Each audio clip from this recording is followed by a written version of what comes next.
Welcome back to the channel. My name is Steven. I'm a pharmacist and I own 52 units of real estate. So today I got asked an interesting question, which is, would I rather own 30 single family homes or one 30-unit apartment complex?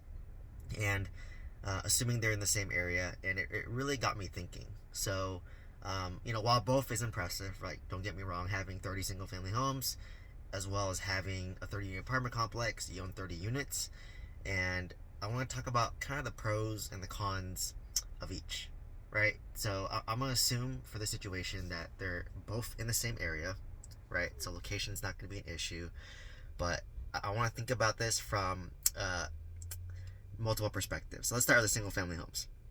So single family homes, as we all know, and as I say a lot, the value of the single family homes is based on the sales comps. So whatever your neighbor's house sells for, assuming you have the same house, that's most likely what your house is going to sell for. So, for example, if your neighbor house sells for $100,000, then your house will sell for $100,000. If assuming it's the same size, same condition, same renovations, right? So you can own 30 single-family homes, and the value is just based on the sales comps, not on your income. So it doesn't matter how much rent you get. So basically, if you basically increase your rents by, like, let's say, $100 every year, as an example, and you get $3,000 more per year or per month, and then you times that by 12, that's 36K, $36,000 in extra income, right? It doesn't affect the value of your 30-unit portfolio. The value is based on the market conditions. So if the market does well and your neighbor's house sells for more, then your house goes up in value. If the market is not doing so well and your neighbor's house sells for less, then the value of your house goes less for a single family home, right? Another thing is you're going to be dealing with, obviously, both the 30 single family homes versus the 30 unit, you're both dealing with 30 tenants, give or take. But with the 30 single family homes, you are going to deal with 30 roofs, 30, I guess the HVAC, it's going to be the same between the single family home as well as that. You have to deal with, 30 bigger homes, I'm assuming, because single family homes are bigger than apartments. Apartments probably about 600, 700 square foot versus a single family home, minimum is, I would say, at least 1,500 square foot, right? With single family home, you're dealing with, front yard maintenance, backyard maintenance, right? So landscaping, trees, whatever that looks like, and you have to deal with 30 fences. You have to deal with basically 30 kind of larger just living spaces, right? If you have more living space, there's a little bit more work that goes with it, right? Renovation is going to be more expensive. Renovating a single family home versus renovating one unit. As well as if you have a property manager, they're going to have to physically drive to 30 different properties, unless they're all in the same neighborhood. Or if you're self-managing it, you're driving to 30 different houses in 30 different neighborhoods. You're going to have to collect rent from all 30 tenants, on a platform, which is the same between, apartments versus single family home. But depending on your market, if you do pick up like money deposits or they mail it to you, you're gonna get like multiple checks. With single family homes, you get to deal with like different layouts of homes. So like if you do renovations, it's not like a copy and paste. Like in apartments, usually the one bedrooms are the same layout, the two bedrooms are the same layout, the studio is the same layout. So if you renovate 30 units, it's gonna be slightly different, right? In a different layout. So it's not as copy and paste. So with single family homes, it's a little bit less economies of scale, right? 30 roofs, 30 backyards, 30 front yards, 30 fences, 30 kind of unique renovations. You're going to drive to 30 properties. So for me personally, that doesn't sound enticing, right? To have to deal with that. It's not scalable and it doesn't sound pleasant, to be honest.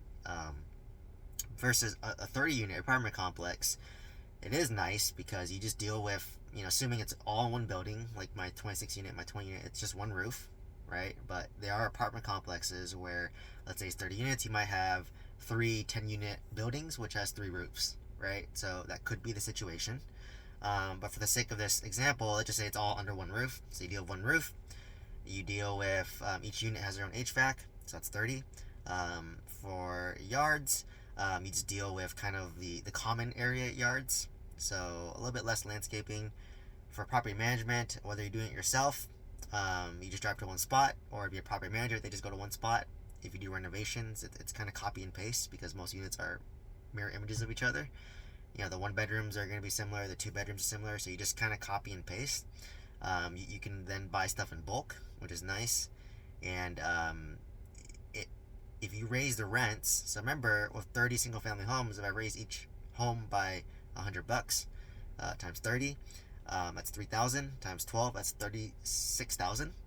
That doesn't affect the value of my single home portfolio unless let me preface that. Unless I were to sell all 30 single family homes under a huge portfolio loan, in which case maybe you could, right? So that's the caveat I will say, right? Because if you use a commercial loan to cluster your 30 single family homes, then this will apply, right?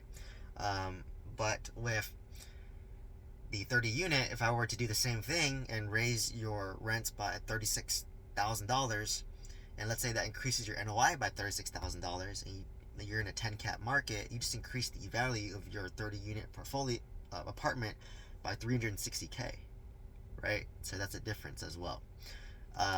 So to me, I think it's more scalable. I'd rather talk to one property manager and one contractor who's renovating my property versus single family home. Depending on how close or far they are from each other, you might be talking to multiple property managers. You might have to deal with different renovators. So, conceptually, I used a phrase which I heard from, I think, Alex Hormozy, simple scales, fancy fails. So, as you scale, that builds inherent complexity already, right? Like just owning 30 units, whether it's 30 single family homes or one 30-unit apartment complex, that already builds complexity, right? So if you want to scale further, you want to make it as easy as possible for yourself, right? Because that's how you build wealth. That's how you stay in the game long term. So that's why I would lean towards getting a 30-unit apartment complex over 30 single family homes. But like I said, that's just me personally. I know some people, like I said, regardless if you have 30 single family homes or a 30 unit, you're doing well, you're doing great. It's a position of privilege. But for me personally, just having one 30-unit apartment complex seems a lot less easy. It's easier, less headache, and like you said, economies of scale, right? So, but like I said, either whatever you're best at, if you're good at single family homes and you have a system, you can scale single family homes. If you own apartments and you have a system, you can scale apartments, right? If you're looking to get from single family homes into multifamily, check out the link below for the mentorship program and the coaching program. I can help you go from single family home to multifamily, help multiple students do that already. And let me know what you would do. Would you rather have 30 single family homes or one 30-unit apartment complex, and why? Why do you choose it? There's no right or wrong answer. It's just curious to see your opinion, your situation, and why. So please share this video with somebody who's debating of whether to scale single family or jump into multifamily. And like, comment, subscribe, and share. And I hope to see you next one. Thank you.